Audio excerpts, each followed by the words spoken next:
नमस्कार, माँ गायत्री महाविद्यालय चौमला में आपका हार्दिक अभिनंदन। द्वितीय प्रश्न पत्र इकाई 3 और इकाई 3 के चित्रलेखा उपन्यास के बारे में हम कल व्याख्या खंड में पढ़ रहे थे। उसी क्रम में आज भगवती चरण वर्मा द्वारा लिखित चित्रलेखा उपन्यास की कुछ व्याख्याओं के बारे में अध्ययन करेंगे। तो देखिए, कुमारगिरी योगी है और उसमें शक्ति है और उसका सत्य और ईश्वर दोनों में ही उसकी कल्पना जनित है, पर साथ ही मनुष्य में इतनी उत्कृष्ट कल्पना का होना भी असंभव है। इस कल्पना का स्रोत कहाँ है, यही प्रश्न है। कुमारगिरी में सृजन की शक्ति है। मैंने जो कुछ किया है वह विनाश का काम था। व्यक्तित्व की उत्कृष्टता किसी भी बात को काटने में नहीं होती है, उसे सिद्ध करने में होती है, उसे बिगाड़ने में नहीं होती है, अर्थात उसे बनाने में होती है। तो देखिए, चित्रलेखा अपने भवन लौट आई और बीजगुप्त ने श्वेतांग को चित्रलेखा की विजय पर उसे बधाई देने के लिए भेजा। चित्रलेखा वहाँ नहीं थी, वह उस समय योगी की कुटी में थी। श्वेतांग ने प्रतीक्षा की। चित्रलेखा ने बताया कि वह योगी कुमारगिरी के पास क्षमा प्रार्थना करने के लिए गई हुई थी, क्योंकि उसने जो कुछ किया है वह गलत था, अर्थात वो बुरा था। श्वेतांग इसे सुनकर चकित रह गया और उसने कहा, देवी, तुमने जो कुछ किया है वो ठीक था। श्वेतांग के इस कथन पर चित्रलेखा ने जो उत्तर दिया उसी का वर्णन इस व्याख्या खंड के अंदर किया गया है। देखिए क्या कहते हैं। चित्रलेखा ने श्वेतांग से कहा कि मैंने जो कुछ किया है वो सारा संसार ठीक समझता है, पर मुझे इस बात का दुख है, जो मैंने किया वो गलत किया है। योगी कुमारगिरी ने सभा में सत्य और ईश्वर के दर्शन करवाए, माना कि ये दोनों ही उसकी कल्पना की सृष्टि थी, परंतु मनुष्य में इतनी उत्कृष्ट कल्पना मिलना कहाँ है, अर्थात मनुष्य में ऐसी कल्पना नहीं मिल सकती है। योगी कुमारगिरी में साधना की शक्ति है और उत्कृष्ट कल्पना शक्ति भी है। मेरे सामने यही प्रश्न है कि उसकी इस कल्पना शक्ति का स्रोत क्या है, अर्थात ये जो कल्पना शक्ति उसके पास आई है वह कहाँ से उसको प्राप्त हुई है। मैं जब जब अपने कार्य पर विचार करता हूँ तो मुझे लगता है कि मैंने गलत किया है और कुमारगिरी में सृजन को नव निर्माण को कुछ कर दिखाने की शक्ति है, लेकिन मैंने जो कुछ किया है वह विनाश का काम था। मेरे कार्य से व्यक्ति को प्रोत्साहन नहीं मिलता, अपितु वह हतोत्साहित होता है। मेरे विचार से मनुष्य के व्यक्तित्व को श्रेष्ठता सिद्ध करने में है, करके दिखाने में है, बनाने में है। ये बात काटने में अथवा बिगाड़ने में नहीं है। मनुष्य को अगर श्रेष्ठ बनाना है तो उसकी योग्यता होना बहुत आवश्यक होती है। भाव यह है कि चित्रलेखा को अपने कृत्य के ऊपर उसको शर्मिंदा होना पड़ रहा था और इसी निष्कर्ष पर पहुंचती है कि उसने जो कुछ किया था वो गलत था। तो देखिए, इसमें कुमारगिरी की कल्पना शक्ति की यहाँ पर सृजन शक्ति का वर्णन कर नर्तकी चित्रलेखा ने अपने आप को शर्मिंदगी महसूस की और व्यक्तित्व की उत्कृष्टता के आधार पर संकेतित किया गया कि वह किसी कार्य को करने में है, उसे बिगाड़ने में नहीं। अगली व्याख्या देखिए। अगली व्याख्या के अंदर मनुष्य स्वतंत्र विचार वाला प्राणी होते हुए भी मनुष्य स्वतंत्र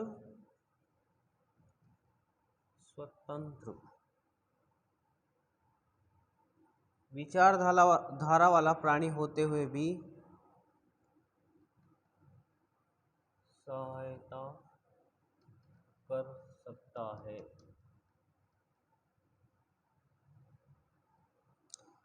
तो देखिए, मनुष्य स्वतंत्र विचार वाला प्राणी होते हुए भी परिस्थितियों का दास है।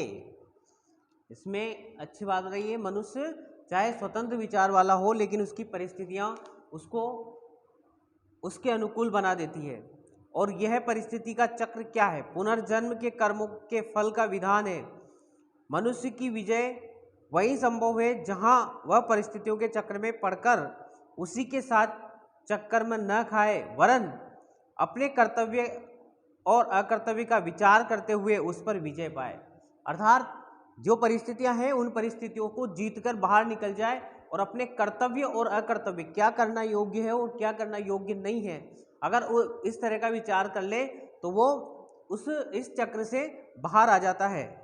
कुमारगिरी का उसके जीवन में आना उसके लिए घातक है और उसका कुमारगिरी के जीवन में आना कुमारगिरी के लिए भी घातक है। दुर्भाग्यवश दोनों ही एक दूसरे के जीवन में बिना जाने वे अपनी अपनी साधनाओं को भ्रष्ट करने के लिए आ गए हैं। भगवान ही उनकी सहायता कर सकता है। तो देखिए इसमें चित्रलेखा कुमारगिरी के व्यक्तित्व से प्रभावित हो जाती है और संयोग से सम्राट चंद्रगुप्त मौर्य की सभा में उसकी विजय और योगी की पराजय हो जाती है और अहंकारी योगी को अपनी पराजय किसी भी रूप में स्वीकार नहीं होती है। उसकी सारी साधना और तपस्या विजय के लिए थी। विजय और पराजय दोनों ही स्वाभाविक है। कहा गया कि मनुष्य के जीवन में कभी जीत होती है तो कभी हार होती है, तो ये मनुष्य के जीवन का एक पहलू है, चलता रहता है। तो योगी को ये चीज़ बिल्कुल स्वीकार नहीं थी। उसने जो कुछ किया था उस पर उसे दुख था। वह योगी के पास क्षमा प्रार्थना करने आई और स्वयं को उसकी शिष्या बनाने का प्रस्ताव लेकर चली गई। वह योगी की आत्मशक्ति से प्रभावित हुई और बीजगुप्त श्वेतांग के साथ सारे घटनाक्रम की विवेचना कर रहा है और ये बीजगुप्त का कथन है। बीजगुप्त कहता है, बीजगुप्त ने श्वेतांग से कहा कि मनुष्य स्वतंत्र विचार वाला प्राणी है। मनुष्य के अंदर कैसे विचार होने चाहिए? स्वतंत्र विचार होने चाहिए। अपनी उसमें सोचने समझने और विचार करने और कर्म करने का सामर्थ्य होना चाहिए, इतनी शक्ति होना चाहिए और इसीलिए वह सभी जीवधारियों में श्रेष्ठ है। मनुष्य को श्रेष्ठ क्यों कहा गया? क्योंकि वह हर तरह का निर्णय ले सकता है, अच्छे और बुरे को जान सकता है, इसीलिए मनुष्य को मनुष्य की उपाधि दी गई है। फिर भी मनुष्य अपनी इच्छा अनुसार कोई कार्य करने में स्वतंत्र नहीं है, वह परिस्थितियों का दास है। परिस्थितियां उसे जैसा करने के लिए प्रेरित करती है वह वैसा ही करता है। मनुष्य को अपने पूर्व जन्म के कर्म फल को भुगतना ही पड़ता है। जो पूर्व जन्म में उसने काम किए हैं उनका उसको फल मिलता ही मिलता है, अर्थात उसको भुगतना पड़ता है। व्यक्ति के पूर्व जन्म के कर्म फल के अनुसार ही परिस्थितियां उसको बनाती है और व्यक्ति उसके चक्र में कुछ इस प्रकार फंस जाता है कि वह जैसा चाहता है वैसा नहीं कर पाता और मनुष्य की विजय अथवा उसकी सफलता वही संभव होती है जहां वह परिस्थितियां चक्र में पड़कर उसी के साथ चक्कर न खाए, अपितु अपने कर्तव्य और अकर्तव्य का विचार रखते हुए उन पर विजय प्राप्त करे। चित्रलेखा परिस्थिति चक्र में पड़ गई है और वह चाहकर भी उससे मुक्त नहीं हो सकती। तो देखिए इस उपन्यास में क्या हुआ, कुमारगिरी का उसके जीवन में आना उसके लिए घातक हो जाता है क्योंकि कुमारगिरी के आकर्षण में वह अपनी मान प्रतिष्ठा सब कुछ खो देती है और अपनी कला को भुला देती है।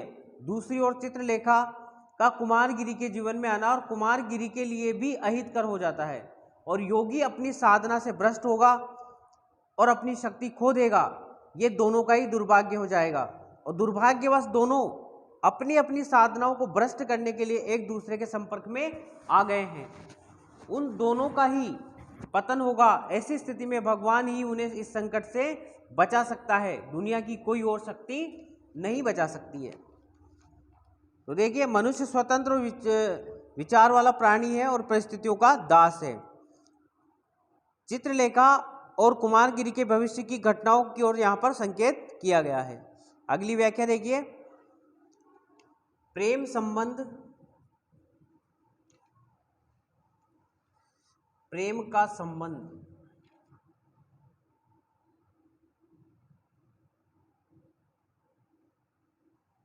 प्रेम का संबंध आत्मा से है।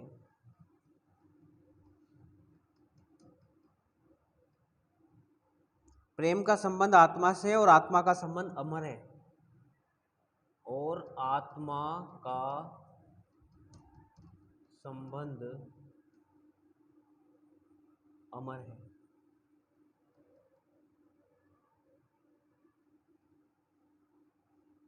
देखिए प्रेम का संबंध आत्मा से है, प्रकृति से नहीं। जिस वस्तु का प्रकृति से संबंध होता है वह वासना है, क्योंकि वासना का संबंध बाह्य से है। वासना का लक्ष्य यह शरीर है और जिस पर प्रकृति की कृपा करके सुंदर बनाया है। प्रेम आत्मा से ही होता है, शरीर से नहीं होता है। परिवर्तन प्रकृति का नियम है और आत्मा का नहीं है, और आत्मा का संबंध अमर है। तो देखिए प्रस्तुत व्याख्या में चित्रलेखा कुमारगिरी के प्रति आकर्षित हो जाती है और उससे प्रभावित होकर वह कई दिनों तक बीजगुप्त से नहीं मिली और एक दिन मार्ग में अचानक भेंट हो जाती है और बीजगुप्त ने चित्रलेखा से कई दिनों तक न मिलने का कारण जानना चाहा। चित्रलेखा ने कहा, कारण पूछते हो? नहीं आ सकी क्योंकि आने की इच्छा नहीं थी। वो क्या बताती उसे कि भाई तुम क्यों नहीं आ सकी? तो उसने क्या कहा कि मैं नहीं आ सकी क्योंकि मेरी आने की इच्छा नहीं थी। चित्रलेखा के इस उत्तर में से बीजगुप्त को आघात लग जाता है और चित्रलेखा ने कहा कि संसार परिवर्तनशील है। संसार क्या है? परिवर्तनशील है। संसार में परिवर्तन होते रहते हैं, इसमें किसी भी चीज का बदल जाना अस्वाभाविक नहीं है।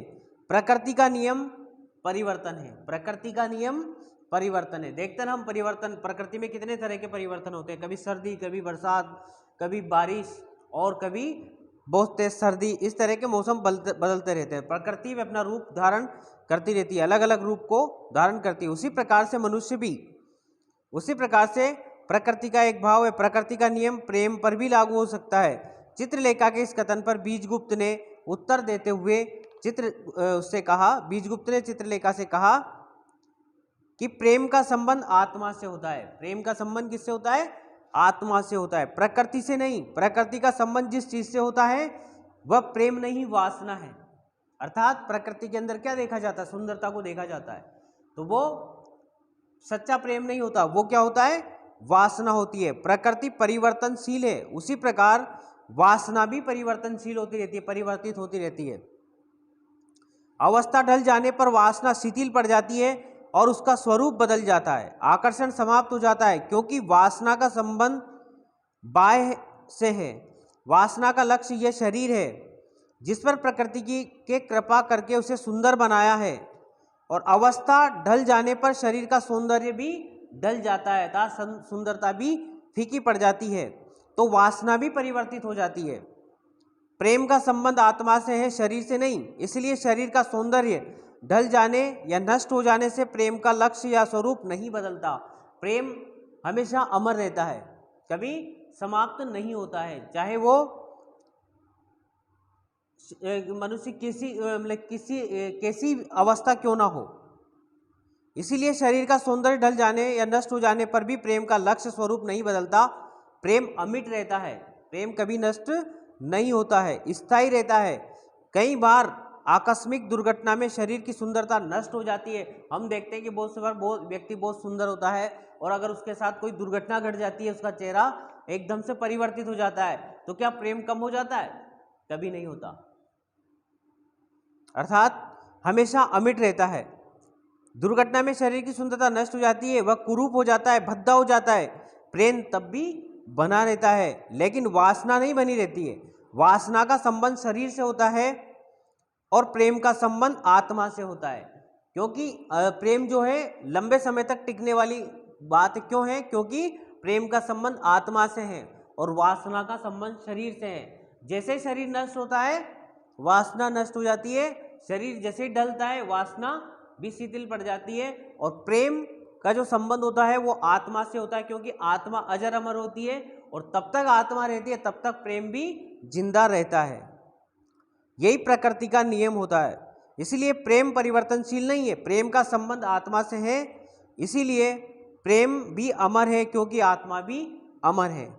और चित्रलेखा तुम भूल कर रही हो, क्योंकि प्रेम न प्राकृतिक है न ही परिवर्तनशील है। प्रेम और वासना के अंतर को यहाँ पर सतर्क स्पष्ट किया गया है। प्रेम का संबंध आत्मा से और वासना का संबंध शरीर से यहाँ पर बताया गया है। अगली व्याख्या देखिए। अगली व्याख्या में आत्मा का संबंध अमर है। आत्मा का संबंध अमर है।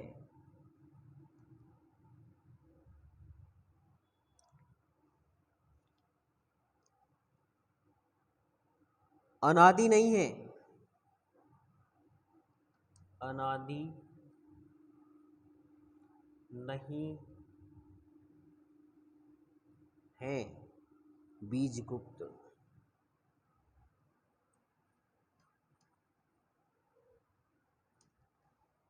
तो देखिए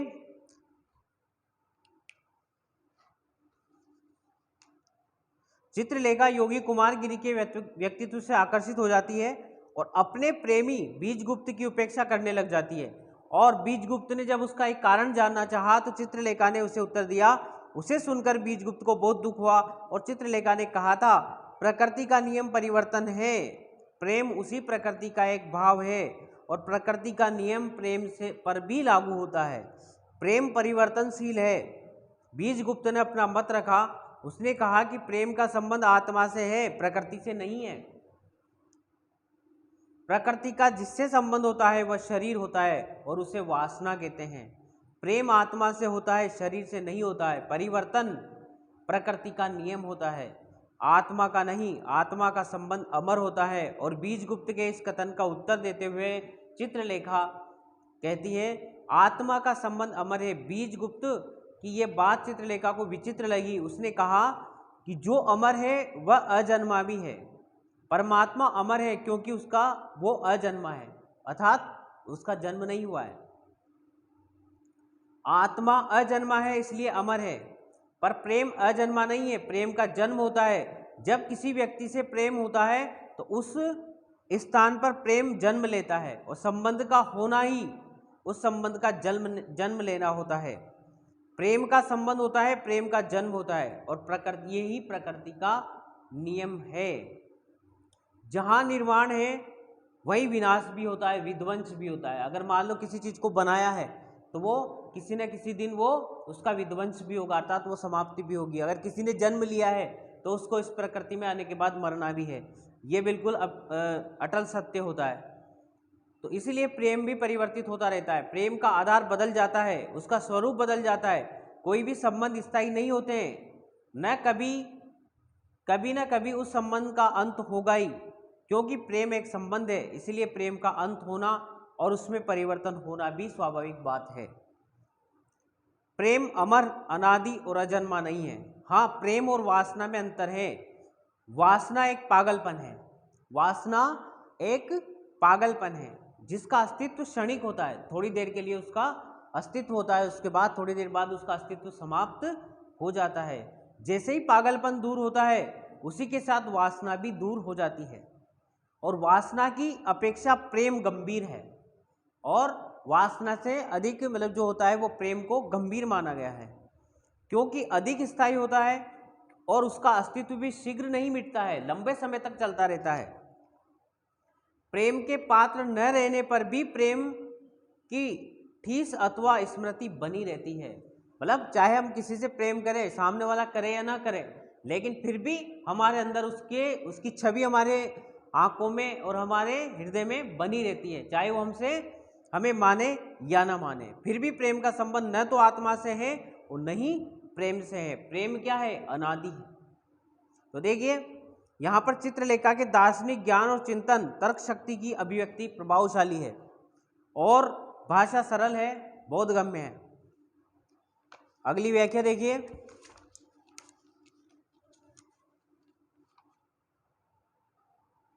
प्रेम भक्ति नहीं है, प्रेम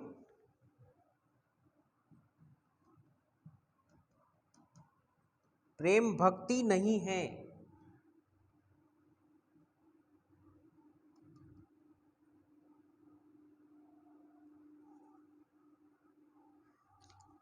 पर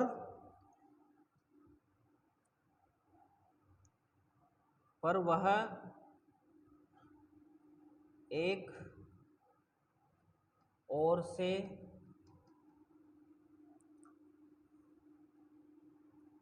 नहीं, दोनों ओर से है।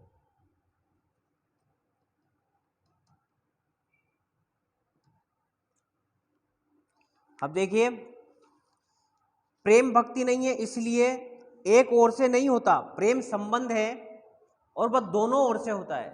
प्रेम दोनों तरफ से होता है, एक तरफ से नहीं होता। प्रेम आत्मा के पवित्र संबंध को कहते हैं। प्रेम किसको कहते हैं? आत्मा के पवित्र संबंध को प्रेम कहते हैं। प्रेम में कंपन होता है, पिपासा होती है और आत्मा विस्मरण होता है, और वहां तृप्ति को कोई स्थान नहीं होता है।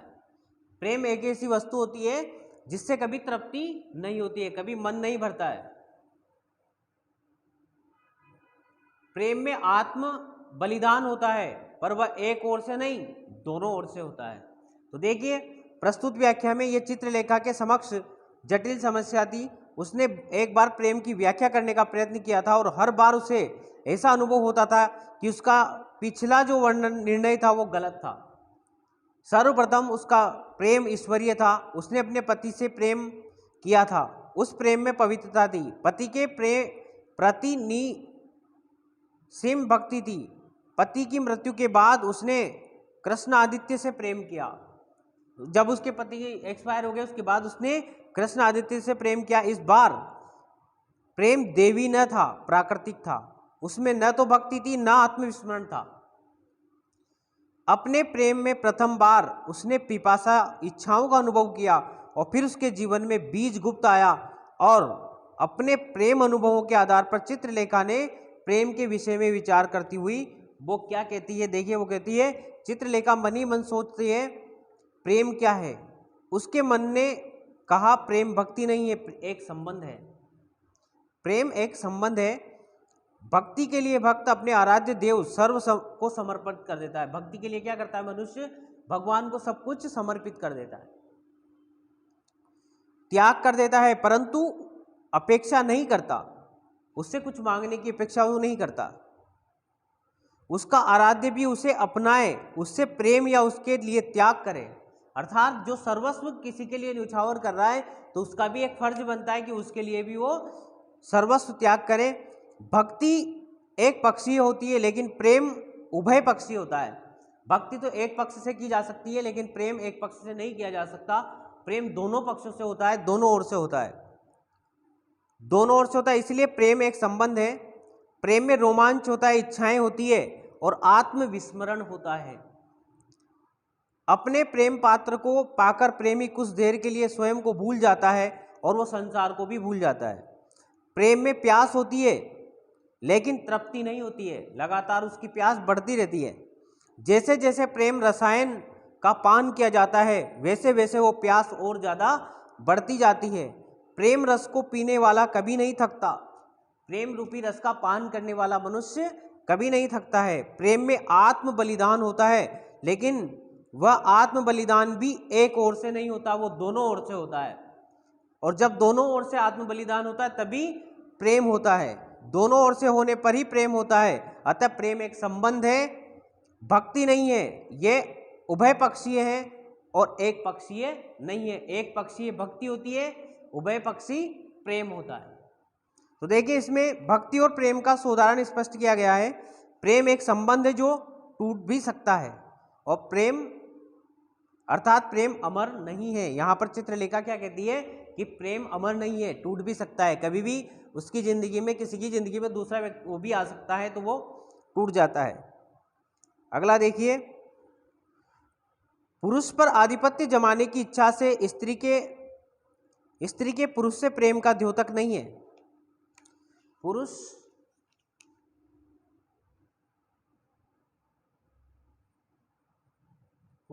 पर आधिपत्य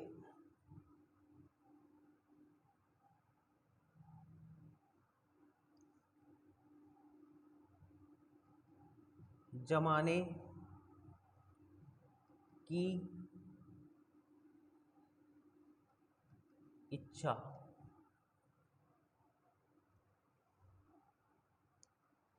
तुम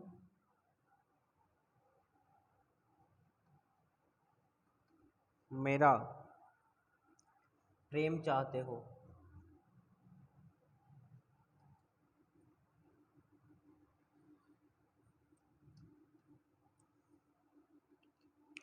तो देखिए, पुरुष पर आधिपत्य जमाने की इच्छा स्त्री के पुरुष से प्रेम का द्योतक नहीं होता। प्रकृति ने स्त्री को शासन करने के लिए नहीं बनाया है, स्त्री शासित होने के लिए बनाई गई है, आत्मसमर्पण करने के लिए बनाई गई है। स्त्री अपने से निर्बल मनुष्य से प्रेम नहीं कर सकती।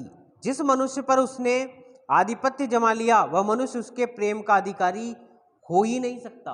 अर्थात जिसके ऊपर स्त्री ने आधिपत्य जमा लिया वो उसके प्रेम का अधिकारी नहीं हो सकता। स्त्री का क्षेत्र है आत्मसमर्पण और अपने अस्तित्व को अपने व्यक्तित्व के अस्तित्व में मिला देना। इसीलिए स्त्री उसी विषय से प्रेम कर सकती है, अर्थात उसी मनुष्य से प्रेम कर सकती है जो उस पर विजय पा सके, जो उस पर आधिपत्य जमा सके। उसी प्रकार कुमार योगी कि यहाँ यही विषमता है, पुरुष का प्रेम आधिपत्य जमाना है, स्त्री का प्रेम अपने को पुरुष के हाथ में सौंपना है।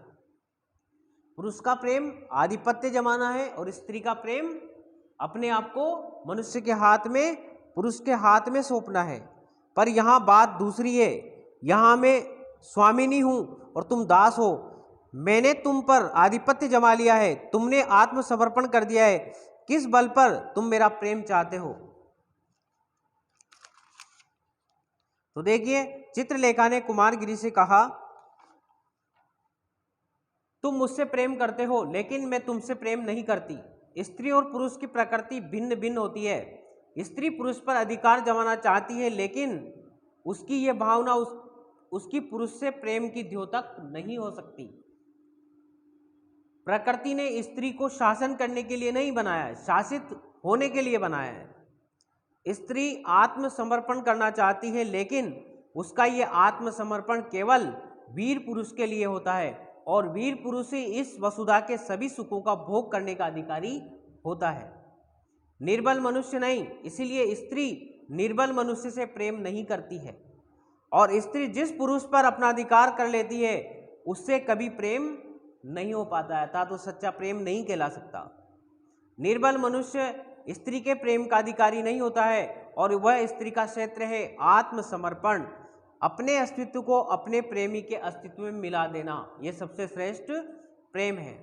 और स्त्री का क्षेत्र है समर्पण, अपने अस्तित्व को प्रेमी के अस्तित्व में मिला देना। इसीलिए स्त्री उसी मनुष्य से प्रेम कर सकती है जो उस पर विजय पा सके, अर्थात उसको जीत सके और उस पर अपना आधिपत्य जमा सके। तो यहाँ पर चित्रलेखा ने कुमारगिरी से कहा लेकिन तुम्हारे और मेरे प्रेम की स्थिति अलग है, यहाँ एक अद्भुत विरोध है।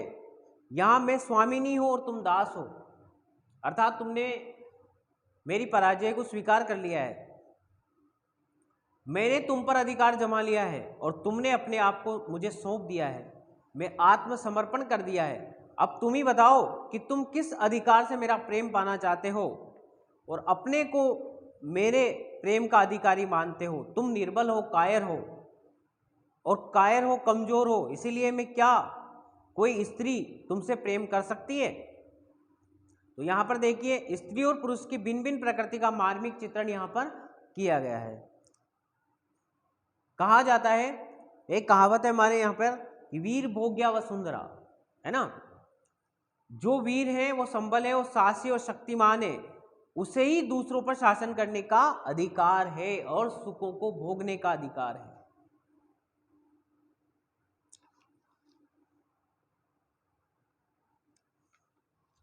चलिए अगली व्याख्या देखिए।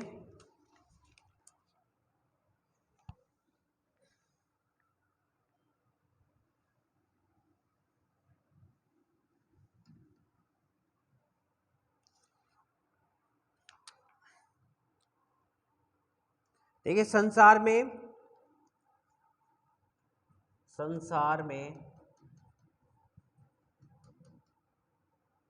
पाप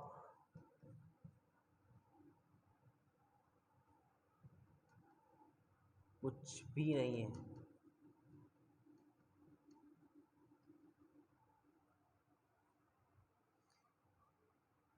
फिर पुण्य और पाप के साथ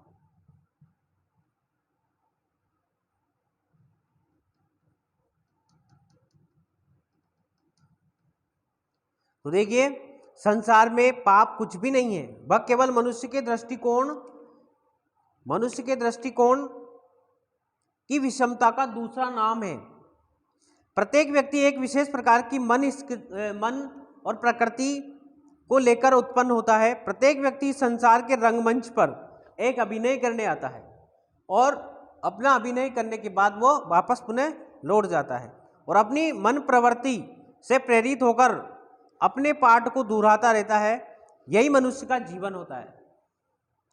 जो कुछ मनुष्य करता है उसके स्वभाव के अनुकूल होता है और स्वभाव प्रकृति के मनुष्य का अपना स्वामी नहीं है, वह परिस्थितियों का दास है, विचार करता नहीं है, वह केवल साधन है। और फिर पुण्य और पाप कैसा हो सकता है?